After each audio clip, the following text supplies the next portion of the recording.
Day 3 के model answer पे discussion कर लेते हैं। ठीक है, ये दूसरा क्वेश्चन आपके सामने है। तो ये कह रहा है कि उत्तर प्रदेश के संदर्भ में प्राचीन काल की वास्तुकला के विकास एवं महत्व पर चर्चा करें। ठीक है, तो यहाँ पर हमें की पॉइंट पहचानना है कि प्राचीन काल की जो वास्तुकला है उत्तर प्रदेश की, ठीक, प्राचीन काल की यानी कि 1712 ईस्वी से पूर्व की बात कर रहा है, पहले की। ठीक है, तो इसकी चर्चा करनी है, विकास एवं महत्व पर चर्चा करनी है। ठीक है, तो कोई दिक्कत नहीं है, कर लेते हैं हम लोग। अब ये आंसर आपको लिखना है, बताई था आपको, भूमिका लिखनी है आपको 4 से 5 लाइन में, जिसमें आपको बताना है कि आपको इस टॉपिक के बारे में समझ है। ठीक, ये आपको बस बताना होता है। तो यहाँ पे कह रहा है कि प्राचीन वास्तुकला के विकास क्रम में उत्तर प्रदेश का महत्वपूर्ण स्थान रहा है। ठीक है, कोई दिक्कत नहीं। प्रदेश में प्रथम नगरीय सभ्यता हड़प्पा से लेकर गुप्तोत्तर काल तक अनेक स्थापत्य कार्यों के प्रमाण देखे जा सकते हैं। अब गुप्तोत्तर काल इन्होंने बोल दिया, तो इसका मतलब 712 से पहले तक की ये बात यहाँ पर कह रहे हैं, जो कि प्राचीन काल में शामिल होती है। ठीक, ऐसा नहीं है कि इसके बाद कोई स्थापत्य बना नहीं या उस वास्तुकला का विकास नहीं हुआ, लेकिन प्रश्न की डिमांड क्या है, प्राचीन काल की जो वास्तुकला है उसे हमें बताना है, तो हम गुप्तोत्तर काल तक देखेंगे। तो ये एक संक्षिप्त जो है आपको बात पता चल गई कि कहाँ से कहाँ तक की बात के लिए पूछा जा रहा है प्रश्न। ठीक है, अब देखते हैं मेन बॉडी में क्या लिखना है, जो कि आपको बताया था।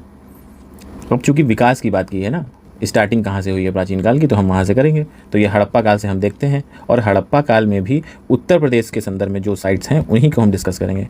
हड़प्पा काल में तो कई साइट्स मिली हैं राजस्थान से, इवन आज के पाकिस्तान से भी मिली हैं, है ना, तो गुजरात से मिली है, लेकिन हम उत्तर प्रदेश के संदर्भ में बात करेंगे क्योंकि यूपी स्पेशल 5 है। ठीक, तो हम उन्हीं साइट्स की बात करेंगे। तो बेलन घाटी प्रयागराज क्षेत्र में पूरा पाषाण युगीन आवास निर्माण के साक्ष्य मिले हैं।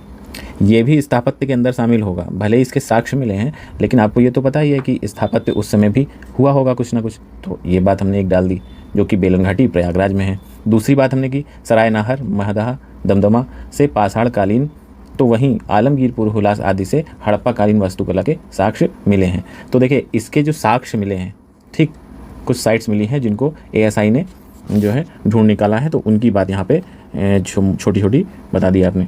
ठीक, अब मेन जो वास्तुकला जो इस समय स्थापत्य दिखाई देता है, हम उसके बारे में चर्चा कर लेते हैं। तो मौर्य काल की हम चर्चा करते हैं, मौर्य काल की वास्तुकला को देख लेते हैं, वो भी उत्तर प्रदेश के संदर्भ में केवल देखेंगे। ऐसे तो मौर्यकालीन वास्तुकला आपकी बिहार में और भी जगहों में है, लेकिन हमें उत्तर प्रदेश के संदर्भ में ही बात करनी है। तो मौर्यकालीन वास्तुकला का विकास द्वितीय नगरीकरण के रूप में देखा जा सकता है, जिसमें अशोक का सारनाथ स्तंभ चुनार के बलुआ पत्थरों से निर्मित, दिल्ली में मेरठ प्रयागराज के स्तंभ देख सकते हैं आप। ठीक, इसी प्रकार कुशीनगर में निर्मित स्तूप, जिसे बुद्ध के प्रसिद्ध महापरिनिर्वाण स्थल के रूप में जाना जाता है, वो भी इसी काल में बना। अन्य स्तूपों की बात करें तो श्रावस्ती, कौशाम्बी, कपिलवस्तु आदि से भी स्तूप प्राप्त हुए हैं। इसके अलावा कुषाणकालीन मथुरा कला शैली में भी गौतम बुद्ध की अद्वितीय मूर्ति प्राप्त हुई है। ठीक है, अब ये वाला जो पोर्शन हो गया आपका, ये मौर्य काल के बाद का हो गया। ठीक, ये आपका हो गया, कुषाणकालीन की छोटी सी बात कर ली गई। ये विकास क्रम चल रहा है लगातार, आप ये ध्यान दीजिएगा। ठीक, इसके अलावा धनदेव द्वारा अयोध्या अभिलेख से शुंग वंश की जानकारी मिलती है, तो ये अभिलेख जो है वो भी स्थापत्य का हिस्सा माना जाएगा। ठीक, अब आ जाते हैं हम लोग गुप्त काल में। गुप्त काल यानी कि मौर्य काल के बाद जो स्थापत्य आया है, बड़ा स्थापत्य आया है जिसकी हम यहाँ पर चर्चा कर रहे हैं, वो गुप्त काल का स्थापत्य हो गया। तो इसमें क्या है देख लेते हैं। गुप्त काल को स्थापत्य कला का स्वर्ण युग कहा गया, इसकी तुलना पेरिक्लिन युग से की गई है। ठीक है, तो जो गुप्त काल में स्थापत्यों का निर्माण हुआ है वो अपने चरम अवस्था में पहुंचा, इसलिए इसे इस काल को स्वर्ण युग कहा गया। अब यानी इसमें बहुत से ऐसे निर्माण हुए होंगे जो है आपके वास्तुकला के क्षेत्र में इसे स्वर्ण युग के कैटेगरी में डाल रहे हैं। ठीक है, तो देख लेते हैं क्या क्या है। मंदिर निर्माण इसी काल से प्रारंभ हुआ, बहुत अच्छी बात है, यानी मंदिरों की शुरुआत जो हुई है वो इस काल से हुई है, उत्तर भारत में विशेष रूप से। ठीक, उत्तर भारत में प्रसिद्ध मंदिर कौन से हैं? दशावतार मंदिर, जिसमें इससे पहले आपको बताया था कि 12 मीटर ऊंचा शिखर संभवतः पहला भारतीय जो है मंदिर का सबसे ऊंचा शिखर था। फिर इसी तरह भीतरगांव मंदिर कानपुर में है, जिसमें ईंटों से निर्मित मंदिर की बात की जाती है, प्रथम ईंटों से निर्मित मंदिर है। इसके अलावा कहों मंदिर है उत्तर प्रदेश में ही। अच्छा, इसकी विशेषताओं में देखें तो पंचायतन शैली का विकास हुआ इस मंदिर में। ठीक, तो नागर शैली की एक विशेषता है पंचायतन शैली। ठीक, नागर शैली बेसिकली उत्तर भारत में जितने भी मंदिर बने हैं वो इस शैली में बने हैं, और विशेष रूप से पंचायतन शैली की यहाँ पर बात की है गुप्त काल में। इसमें क्या होता था, एक मंदिर बीच में, उसके चारों ओर देवताओं के मंदिर होते थे, तो ये जो है पंचायतन 5 मंदिर दिख रहे हैं आपको, छोटे छोटे 4 और एक बीच में, तो पंचायतन शैली का विकास हुआ। इसी प्रकार प्रमुख स्तूप का निर्माण हुआ, जैसे धमेक स्तूप आदि। स्तंभ शीर्ष पर विष्णु वाहन गरुड़ सिंह के आकर्षक प्रतिमा का इसमें जो है आपको देखने को मिलेगी स्थापत्य में। ठीक, इसके अलावा प्रयाग प्रशस्ति हर्षेड द्वारा समुद्र गुप्त की विजयों के अभियान के बारे में इस स्थापत्य में वर्णन है। ठीक है, तो ये गुप्त काल के आपके हो गए हैं। इसी प्रकार शिलालेखों का निर्माण हुआ बड़े स्तर पे, जैसे मथुरा स्तंभ एवं शिलालेख, करमदंडा स्तंभ लेख, भीतरी स्तंभ लेख आदि। ठीक, तो ये हो गई आपकी चीज़ें। इसके अतिरिक्त कौशाम्बी, श्रावस्ती, मथुरा आदि से बृहत्तर स्तर पर मृण मूर्तियाँ, ठीक, जैसे आपको उधर मोहनजोदड़ो में एक नर्तकी की मूर्ति मिली थी, उसी प्रकार से यहाँ पे बड़े स्तर पर मृण मूर्तियाँ बनाई गई हैं। तो ये आपकी चीज़ें हो गई। ठीक है, अब देखिए एक चीज़ यहाँ पर छूट रही है। प्रश्न के अनुसार यहाँ पर आपसे पूछा गया था, यहाँ पे आपसे पूछा गया था वास्तुकला के विकास एवं महत्व पर चर्चा कीजिए। तो हमने विकास पे बात कर ली, कहीं ना कहीं उसमें हमने उसकी कुछ विशेषता बताई होगी, लेकिन महत्व का पोर्शन यहाँ पे देखिए छूटा हुआ है। ठीक है, यानी यहाँ पे आपको महत्व भी थोड़ा सा बताना पड़ेगा, फिर आप जो है निष्कर्ष पे आएंगे। ठीक, तो महत्व चलिए देख लेते हैं, यहाँ पे अलग से नोट डाउन कर दिया गया है। ठीक, आज देखिए वास्तुकला अगर कहीं पर निर्माण हुआ है, ठीक, स्थापत्यों का निर्माण हुआ है, तो उसका क्या महत्व हो सकता है। आज के समय में अगर हम देखें तो वास्तुकला से तत्कालीन जीवन शैली का पता चलता है। बिल्कुल सही बात है, क्या जो है जीवन शैली थी लोगों की, किस धर्म से संबंधित थे, किस धर्म को मानते थे, या जो भी चीज़ें हैं वो इस वास्तुकला से पता चलती हैं। इसके अलावा उस राज्य की आर्थिक राजनीतिक वातावरण का भी ज्ञान होता है, किस कोई मंदिर कितना भव्य है या कितनी भव्यता के साथ बनाया गया, उत्कृष्टता उसमें है, इससे उसकी राजनीतिक आर्थिक जो है वातावरण का भी पता चलेगा। साथ ही परंपराओं एवं संस्कृति का परिचय पता चलता है, ये भी बात ठीक है। तत्कालीन इंजीनियरिंग एवं प्रौद्योगिकी का ज्ञान होता है। अब जैसे खजुराहो की जो मंदिर हैं या फिर दशावतार मंदिर अपने आप में ही अप्रतिम हैं। ठीक है, तो इनकी इंजीनियरिंग और प्रौद्योगिकी आज भी जो है देखने को बनती है, तो बड़ी बात है ये। तो इसके अलावा क्या है, पर्यटन के रूप में आज भी महत्वपूर्ण है। आज की प्रासंगिकता, आज की पर्यटन है, लोग यहाँ पर जाते हैं तो आर्थिक गतिविधियों का केंद्र हो जाता है। ठीक है, तो ये इसका महत्व हो गया। इसको आप जो है इसको निष्कर्ष से पहले यहाँ पर ऐड कर सकते हैं। ठीक है, कोई दिक्कत नहीं है। इसके अलावा निष्कर्ष में कैसे क्या हमें लिखना है तो देख लेते हैं एक बार इसको। इस प्रकार उत्तर प्रदेश में निर्मित स्थापत्य न केवल भारत में अपितु विश्व भर में अपनी एक विशिष्ट पहचान रखती है। ठीक है, अच्छी बात है, जिसे पर्सी ब्राउन इतिहासकार के कथन से समझा जा सकता है। कोई बात नहीं, समझ लेते हैं। देवगढ़ के बारे में, मंदिर के बारे में उन्होंने कहा कि देवगढ़ का दशावतार मंदिर उच्चतम कलात्मक भावना से परिपूर्ण है। अब अगर आप सोचिए कि भारत से बाहर का कोई इतिहासकार किसी मंदिर को देख करके ये बात बोलता है कि उच्चतम कलात्मक भावना से परिपूर्ण है, तो ये छोटी बात तो है नहीं, बड़ी बात है। तो इस तरह से आप अपने पॉइंट को कंक्लूड कर दीजिए, कोई दिक्कत नहीं है। ठीक, चलिए ये आपका यहाँ पे एक क्वेश्चन कंप्लीट होता है। ठीक, ओके। अब एक चीज़ और देख लेते हैं, यहाँ पे ध्यान देने वाली बात क्या है।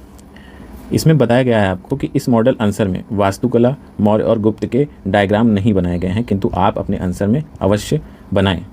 अच्छा, ठीक है, वास्तुकला में जैसे आप मंदिर शैली के बारे में बता सकते हैं, या जो है सारनाथ का स्तंभ है उससे रिलेटेड कोई डायग्राम बना सकते हैं, ये भी हो सकता है, कोई दिक्कत नहीं है। इसी को इन्होंने कहा यहाँ पे विशेष। ठीक है, मॉडल आंसर में विशेष रूप से 200 शब्दों की सीमा में कंटेंट कैसे लिखना है या बताने का प्रयास किया है।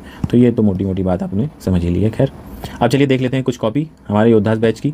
ठीक है, उन्होंने कैसा परफॉर्म किया है और कैसे लोगों को करना चाहिए, या जो लोगों ने अभी तक आंसर राइटिंग नहीं की है उनको उनसे सीख लेनी चाहिए। ठीक है, तो पहली कॉपी है यहाँ पर अनामिका जी की। ठीक, डे 3 की कॉपी है ये। इनकी लेखन शैली बहुत ही सुंदर है। ठीक है, चलिए देख लेते हैं इनको कमेंट क्या दिए हैं और इनसे क्या सीखने की ज़रूरत है और इन्हें क्या जो है सुझाव दिए गए। तो इन्होंने पहला बुंदेलखंड क्षेत्र वाला क्वेश्चन किया है। यहाँ पे देख लेते हैं, बुंदेलखंड मध्य भारत का एक भौगोलिक सांस्कृतिक क्षेत्र, उत्तर यमुना, पश्चिम चंबल। अच्छा, इन्होंने लोकेशन वाइज बताया कि लोकेशन ये है। ठीक है, कोई दिक्कत नहीं, ऐसे भी भूमिका शुरू की जा सकती है। कमेंट में है आपकी भूमिका ठीक है, किंतु वाक्य में उत्तर प्रदेश का संदर्भ। अच्छा, यहाँ पर जो है इन्होंने बुंदेलखंड क्षेत्र जो लिया है उसमें पन्ना, अजयगढ़, ये सारी चीज़ें दी हैं, तो बुंदेलखंड तो बता दिया, लेकिन साथ में उत्तर प्रदेश के संदर्भ में बात की गई है, तो उसको विशेष रूप से मेंशन करने की आवश्यकता थी। ये बात केवल इन्होंने कही है, बाकी भूमिका में कोई दिक्कत नहीं, ये संपूर्ण बुंदेलखंड के क्षेत्र को प्रदर्शित कर रही है, कोई दिक्कत नहीं है। ठीक, आगे देखते हैं। फिर इन्होंने गुप्तकालीन मंदिर के बारे में बता दिया है, मध्यकालीन मंदिर जो भी बने हुए हैं उनकी शैलियाँ बता दी हैं, सारे पॉइंट लगभग मिल रहे हैं, चंदेल शासक, बाकी ये सारी चीज़ें। ठीक, अच्छा हाँ, यहाँ पे एक चीज़ और है, एग्जाम्पल तो इन्होंने बढ़िया दिया है, कोई दिक्कत नहीं है, लेकिन ये MP में चुकी है। ठीक, और पेपर UP स्पेशल 5 है, तो ये ध्यान रखना है कि गुप्त काल में बने तो बहुत से स्थापत्य हैं, लेकिन चूंकि उत्तर प्रदेश के संदर्भ में बात हो रही है तो इस तरह के एग्जाम्पल देने से बचना पड़ेगा। यहाँ पे इसे नहीं काटा गया क्योंकि स्टार्टिंग है, इसलिए ये एग्जाम्पल को ठीक कह के आगे बढ़ा गया। लेकिन यहाँ आप लोग को ये चीज़ ध्यान रखनी पड़ेगी कि उन्हीं एग्जाम्पल्स पर बात हमें करनी है जो उत्तर प्रदेश में शामिल हों। ठीक, चलिए, ये इन्होंने मंदिर के बारे में बताया, कोई दिक्कत नहीं है। जीएस पेपर 1 का जब ये आंसर लिखेंगे तो ये पूरी चीज़ डाल सकती हैं, जितनी भी चीज़ें उन्होंने लिखी हुई हैं यहाँ पे, ये पूरी चीज़ आ जाएंगी। ठीक है, और जब यूपी स्पेशल 5 का पेपर होगा, 5 का क्वेश्चन होगा, तो आपको देखना पड़ेगा कि यूपी के अंतर्गत कौन से स्थापत्य हैं, हम उन्हीं पर चर्चा करें। ठीक है, कोई दिक्कत नहीं है। बाकी आगे इन्होंने कालिंजर का किला जो कि आपका यूपी में ही है, तो कोई दिक्कत नहीं है, ये इन्होंने लिख दिया है। बूरागढ़ का किला, ओरछा किला, झांसी का किला, ये आपने सारी बातें बताई। इसके अलावा आधा उत्तर प्रदेश सांस्कृतिक धरोहर पर्यटन बुंदेलखंड वास्तुकला के विशेष महत्व है और संरक्षित जीर्णोद्धार के लिए कदम उठाना चाहिए, तो कोई दिक्कत नहीं। ये सकारात्मक पहलू और डाल भी कह सकते हैं, बुंदेलखंड सर्किट को डाल सकते हैं। तो यहाँ पर इनका आंसर बिल्कुल सही है। जीएस पेपर 1 के लिए तो एकदम परफेक्ट है आंसर। यूपी स्पेशल के हिसाब से उत्तर प्रदेश के संदर्भ में केवल बात की जानी चाहिए मेरे हिसाब से। ठीक, चलिए आगे देखते हैं। अब इन्हीं की ही कॉपी है, अनामिका जी की ही कॉपी है, ये आपकी दूसरे क्वेश्चन पर है, सेकंड वाले पे। ठीक है, तो और बेहतर किया जा सकता है। जैसे इन्होंने लिखा है वास्तुकला में सामान्यतः पत्थर, लकड़ी, कांच, धातु, रेत आदि का प्रयोग किया गया है। तो वास्तुकला को इन्होंने बेसिकली यहाँ पे समझा दिया है। ठीक, उसका एक उदाहरण दे दिया है। अच्छा है, ये भी ठीक है, कोई दिक्कत नहीं। पर जैसा कि मैंने कहा, उत्तर प्रदेश का संदर्भ जोड़ के अगर लिखें तो और बेहतर होगा, बाकी कोई दिक्कत नहीं है भूमिका में। अब प्राचीन काल, वही पैटर्न जैसा कि बताया था, प्राचीन काल की वास्तुकला से शुरू करेंगे, हड़प्पा से, फिर गुप्तकालीन से, मौर्य काल से। देखिए डायग्राम इन्होंने बनाया, जिस डायग्राम की बात की जाती है कि आप बता सकते हैं, अशोक स्तंभ का इन्होंने बताया। ठीक है, ये बता सकते हैं। फिर मेरठ प्रयागराज के स्तंभ, सारनाथ को सांबी लघु स्तंभ लेख, ये कुछ पॉइंट और एक्स्ट्रा अगर ऐड किए जाएँ तो और अच्छी बात है, धमे की स्तूप वगैरह। इसके अलावा गुप्तकालीन बात कर दी गई है सारी, ये आप देख ही सकते हैं। तो ओवरऑल इन्होंने बहुत अच्छा आंसर लिखा है, इसमें कोई दो राय नहीं है। कुछ चीज़ें जहाँ ऐड करनी है वहाँ इनको सुझाव दे दिए गए हैं, जैसे भीतरगांव, कहो मंदिर, ये वो सारे एग्जाम्पल हैं जो यूपी में हैं। ठीक है, यूपी के सारे एग्जाम्पल डालने की कोशिश की गई है, क्योंकि हमें हमेशा याद रखना है कि यूपी स्पेशल पेपर 5 की हम बात कर रहे हैं। ठीक है, तो कोई दिक्कत नहीं है, अच्छा लिखा आंसर। अब निष्कर्ष के लिए बताया गया संपूर्ण उत्तर प्रदेश की वास्तुकला के महत्व को दर्शाएं, ना कि केवल गुप्तकाल की। अच्छा, निष्कर्ष में इन्होंने लिखा है कि हम कह सकते हैं कि उत्तर प्रदेश की वास्तुकला के क्षेत्र में महत्वपूर्ण योगदान, गुप्तकाल को स्वर्णिम युग कहा जाता है। इसके अनेकों मंदिर उत्तर प्रदेश में स्थित, जैसे भीतरगांव। ये हाँ ठीक है, बात तो इन्होंने सही की है, लेकिन चूंकि उत्तर प्रदेश के वास्तुकला की बात की गई है, संपूर्ण वास्तुकला के प्राचीन काल के, इसलिए केवल हम गुप्त काल का ही संदर्भ लेकर के यहाँ लिखेंगे तो थोड़ा अन्य वास्तुकला के साथ न्याय नहीं होगा, तो इसलिए ये बात कह दी गई है। बाकी ठीक है। ठीक, चलिए नेक्स्ट कॉपी देख लेते हैं। नेक्स्ट कॉपी ये शायद संदीप जी की है, अच्छा लिखते हैं ये आंसर। भूमिका में इनकी कोई दिक्कत नहीं है, इन्होंने संदर्भ लिया है तो अच्छा ही लिया है। बाकी ये मैप बहुत शानदार इन्होंने बनाया है। एग्जामिनर इस मैप को देख के तो सीधे आधा नंबर या +1 तो दे ही देगा, क्योंकि इन्होंने बुंदेलखंड के पूरे क्षेत्र को इन्होंने यहाँ पर मैप में दिखा दिया है, और क्या स्थापत्य वहाँ पर बने हैं उनकी भी चर्चा कर ली है। तो शानदार डायग्राम है मेरे हिसाब से। तो ये देखिए आधा नंबर जिन्होंने चेक किए उन्होंने अलग से दिया ही है। खैर, तो प्राचीन काल में ये हो गया, रणदुर्ग की बात की, फिर गुप्त काल की बात कर दी इन्होंने। ठीक है, हालांकि मौर्य काल की भी चीज़ें इन्होंने ऐड करनी चाहिए थी। तो ये बात है, हो सकता है नेक्स्ट पेज वाले पे की हो।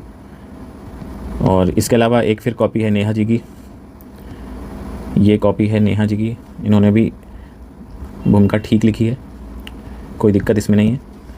हाँ, इनको एक चीज़ ये बताई गई थी कि इसको थोड़ा सा और मेंटेन करके लिखें, बाकी ठीक है, कोई दिक्कत नहीं है। आप चीज़ें लिख रहे हैं, आपको चीज़ें पता हैं, वो ज़्यादा मैटर करती है। प्रेजेंटेशन तो बात का काम है, एटलीस्ट आप समझ तो रहे हैं कि आपको क्या लिखना है, तो बढ़िया है, कोई दिक्कत नहीं। इसके बाद इन्होंने प्राचीन काल की वास्तुकला के अंतर्गत हड़प्पा, सिंधु घाटी के स्थिति जैसी मेरठ, बागपत नियोजित शहरों के बारे में बताया कि कैसे स्थापत्य वहाँ पर था। ठीक है, और सम्राट अशोक यानी मौर्य काल की भी बात इन्होंने कर दी, तो वो भी सही है। फिर कुषाण काल की के इन्होंने क्रम में ही बात की। इसी तरह इन्होंने गुप्त काल को लेते हुए संदर्भ सारे बता दिए हैं, और महत्व इन्होंने अपने हिसाब से एक छोटा सा महत्व लेकर के बताया है। हालांकि मेरा कहना यहाँ पे हमेशा होता है कम से कम आप 30 to 40% प्रश्न के पार्ट को दें, जहाँ पर प्रश्न अगर आपका 2 हिस्सों में हो तो थोड़ा सा इसको और स्पेस दें। बाकी आंसर अच्छा लिखा है इन्होंने, निष्कर्ष भी इन्होंने लिख दिया। हाँ, एक चीज़ और है कि पहले तो हम निष्कर्ष यहाँ से शुरू करा करें, आप या और जितने भी हमारे स्टूडेंट हैं वो यहाँ से शुरू करें, और इस प्रकार हम देख सकते हैं इस तरह के कनेक्टिंग वर्डों के साथ शुरू करें, तो इससे ये पता चलता है आप कंक्लूड कर रहे हैं, है ना। तो ये भी ठीक है। अब ये प्रियंका जी की कॉपी है, इनके भी उत्तर लेखन काफ़ी शानदार रहते हैं। शॉर्ट में इन्होंने भूमिका लिखी है, परफेक्ट लिखी है, कोई दिक्कत नहीं। इस तरह की प्रस्तुति जो होती है ना, ये एक नज़र में एक जानवर के समझ में आ जाती है कि हाँ बच्चे को चीज़ें पता हैं। ठीक, तो अच्छा है, ये भी प्रयास अच्छा है। बाकी इन्होंने बताया है प्रागैतिहासिक काल के बारे में, उसमें भी उच्च पाषाण काल, मध्य पाषाण और पूरा पाषाण के बारे में बताते हुए इन्होंने बताया, और उसमें भी वही साइट लिए हैं। अच्छा हाँ, यहाँ उदाहरण आप डाल सकते हैं, बेलन घाटी या और भी जो साइट हैं उनको हम डाल सकते हैं जहाँ पर बस्तियाँ या आवास मिले हैं। हड़प्पा काल में देखिए आपने डाला है आलमगीर और मांडी वगैरह का नाम, तो ठीक है। फिर आपने मौर्यकालीन बताया है, तो इको ओवरऑल इन्होंने चीज़ें ठीक लिखी हैं, स्तूप की बात कर दी है। फिर गुप्त काल का इन्होंने परिचय दिया, अच्छा है, मैप भी बताया इन्होंने। तो कुल मिलाकर के ये कॉपियाँ ऐसी हैं जो, अच्छा हाँ, एक ये महत्व वाला पोर्शन देखिए ऐड किया है, महत्व वाला पोर्शन ऐड जरूर करना है, ठीक है, ये ज़रूरी है क्योंकि ये क्वेश्चन का पार्ट है, इसलिए ये ऐड करना ज़रूरी है। बाकी कोई दिक्कत नहीं, शानदार उत्तर लिखना है, कोई दिक्कत नहीं। चलिए दोस्तों, तो यहाँ पर कुछ कॉपी ही ले सकते हैं, लेकिन हर बार एक कॉपी आपको अलग अलग मिलती रहेगी, जिसमें जैसा उत्तर लेखन उन्होंने किया है वो हम ज़रूर बताते रहेंगे। तो फिर बाकी आपको ये सब पता ही है, इसको मुझे बार बार बताने की ज़रूरत नहीं। तो चलिए फिर मिलते हैं नेक्स्ट मॉडल आंसर में, डिस्कशन में। तब तक के लिए थैंक यू सो मच।